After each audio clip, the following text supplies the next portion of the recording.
Indeed. Meanwhile, let's bring in Laura Ingraham. She is the person who runs Life Zet. She's got a big radio show that starts in about an hour, and she joins us from our nation's capital. Laura Ingraham, when we're anchoring with Brian, Steve and I know if there is a joke to be had, we're just going to keep our mouth shut because he's going to say it. I wanted to steal it. I decided not to. I gave it to Brian. Well, we had no idea. We'll do this in the after the show report. But Laura, real clear, it's President Trump showed some discipline yesterday, not making things worse with the FBI investigation, keeping things on his agenda in Kentucky. Well, I think that after yesterday with the Comey testimony and Rogers up there on Capitol Hill, it's clear that this investigation has been going on now, we know, since last July. And one of the most interesting exchanges was when Congresswoman Elise Stefanik from California asked Director Comey, what is the normal protocol for reporting to the White House and to senior congressional intel leaders in the DNI about an ongoing investigation, a counter-intel investigation? And he said, he seemed slightly uncomfortable. He said, well, regularly it's quarterly. And we're just learning about this in March. Well, it would indicate that the president was aware of this investigation last fall. This was a moment in the hearing that didn't get a lot of attention. There was a writer on Conservative Treehouse who caught this yesterday. That was really interesting because it does, again, raise this question of a sitting administration investigating another an opposition campaign in an election year on something that seems like quite tenuous at very best with the information that we know they had at the time. So President Obama, if that's true, he knew about the investigation, and Congress was not notified officially, apparently, until yesterday. Sure. Yeah, you know what's amazing, too, is there's no Russia.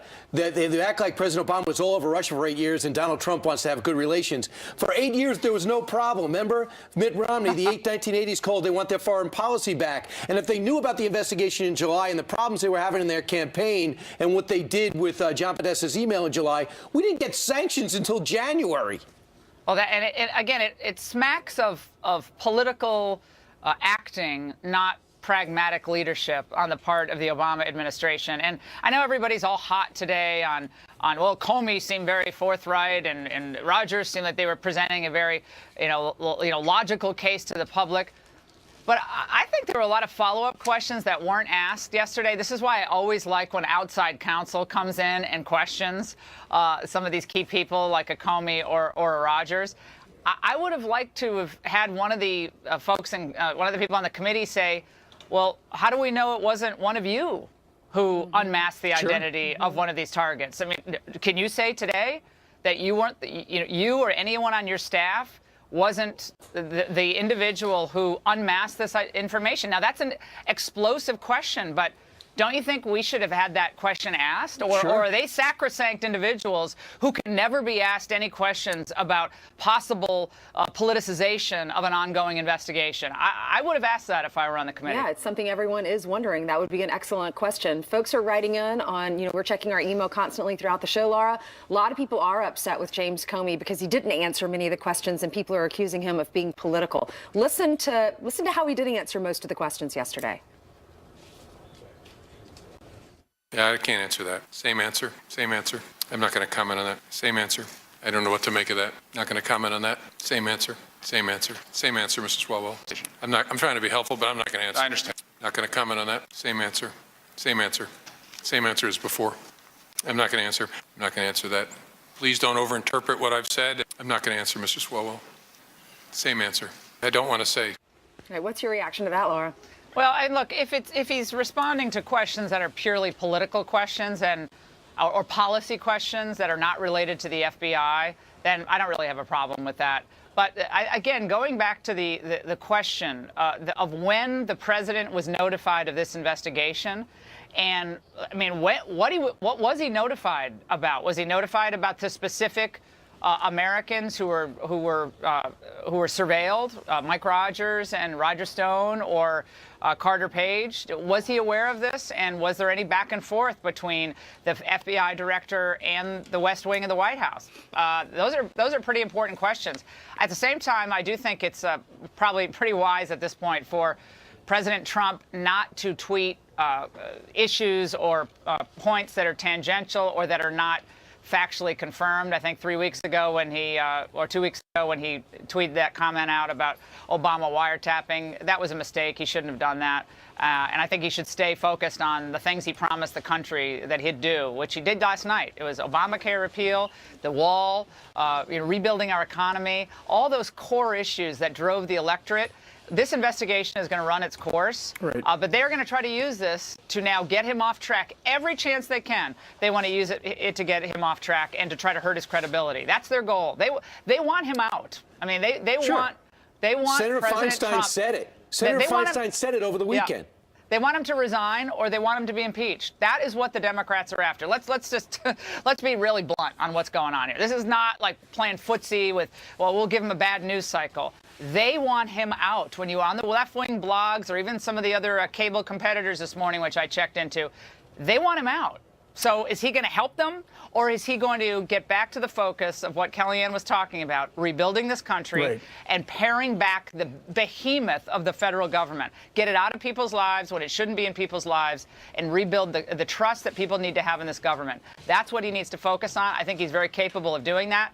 But this FBI investigation, I think it was right yesterday, it will continue to be a cloud over this administration. They just can't, they can't create any more clouds while they're at it. Well, let's hope they pick up some momentum. Let's hope that the president is able to, the president would love the fact that his Affordable Care Act replacement and repeal thing goes through on Thursday, that is to say, but that looks a little squishy right now. Meanwhile, he could also get a little momentum with Neil Gorsuch, who yesterday, you know, a great first day, but today really is the day when they start grilling him.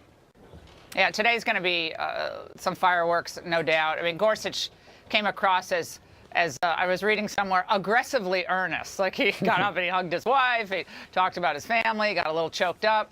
He came across as very poised and kind of what you want a justice to be. Not political. Right. That's not his role. He's not a legislator. But today it will be abortion. There'll be all the questions probably about detainees, past precedent at the court, whether he'll use, whether he'll, move to overturn prior precedent.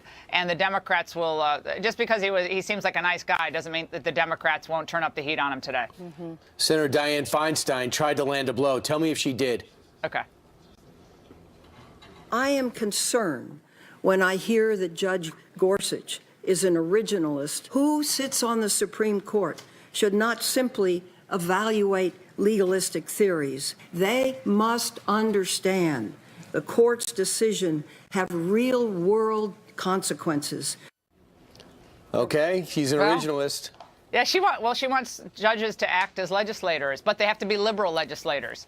What Dianne Feinstein doesn't understand is that if conservatives got on the court and decided, well, we're just going to act like Tom Cotton or we're going to be Trey Gowdy, that's not going to be good for the rule of law. It's certainly not going to be good for liberals. What's best is that the judges look at the facts, look at the law, faithfully apply the Constitution, and that's it. Yeah. If Dianne Feinstein wants to change the law, she can try to change the law. She got to get more senators in power and try to change the law. But that's not the role of the justice. But that comment really does demonstrate the divide between those who see the role of the court as circumscribed and those who want the court to be extrajudicial actors, namely legislators. There's a long list of Democrats that supported him when he was up for the 10th Circuit Court of Appeals, and several of them are now saying they're not for him, and we'll have to see how. Let's see what happens. All right, Laura, have a great day. Thanks for dropping by. Great to see you guys. All right. Thanks. Is ramping up airport security over increased terror threats. Right now, all electronics except cell phones are banned on American-bound flights coming from 8 majority Muslim countries. That includes all carry-on laptops and iPads. The move will last indefinitely. And this video is disgusting. Kim Jong-un releasing a clip depicting the fake moment North Korea blows up a U.S. warplane. A woman narrating in the background saying the bomber will fall from the sky after getting hit by a hail of fire. The shocking video coming as the communist country threatens to reduce the U.S. to ashes. Yeah, if we tried to attack him with the Delta airline. The White House is vowing military action to stop Kim Jong-un's nuclear buildup. And we are learning brand new disturbing details about the 2 teenagers Did you hear this? Accused of brutally assaulting a 14-year-old girl.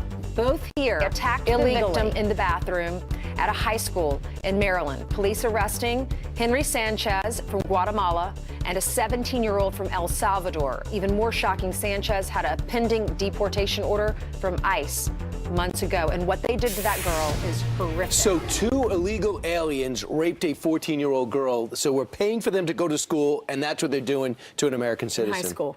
In high school. Unbelievable. Her life will be changed forever.